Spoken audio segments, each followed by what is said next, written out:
দেখতে পাচ্ছ কাকার ঘুগনি রেডি হয়ে গেছে। মা এতটা কালার কি হলুদের? পুরো হলুদের কালার ফুড কালার মেশানো নেই তো? ফুড কালার কাকা আমি চাই না। দেখতে পাচ্ছ মা অন্নপূর্ণা ঘুগনির দোকান, ঠিক আছে। তার ঘুগনি রেডি হলো, এইখানেই রেডি হলো। আমার যতটা মনে হলো ঘুগনি আনিনি, এইখানেই রেডি করে দিল। আগুন ছাড়া ঘুগনি রেডি। আগুন ছাড়া ঘুগনি রেডি। আগুন ছাড়া ঘুগনি রেডি। ও দেখতে পাচ্ছ দাদা বলে দিল। দেখো মা অন্নপূর্ণা যাচ্ছে এখন, ঝাড়ুওয়ালা এসছে, এখন সরতে হবে। হ্যাঁ দেখতে পাচ্ছ ঘুগনি রেডি। দেখতে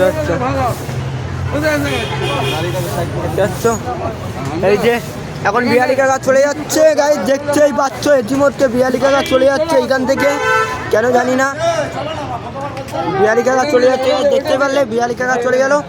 ভিডিওটা এই পর্যন্ত। ভিডিওটা যদি ভালো লেগে থাকে লাইক কমেন্ট শেয়ার করতে ভুলবেন না। দেখা হচ্ছে পরে একটা বলবো টাটা।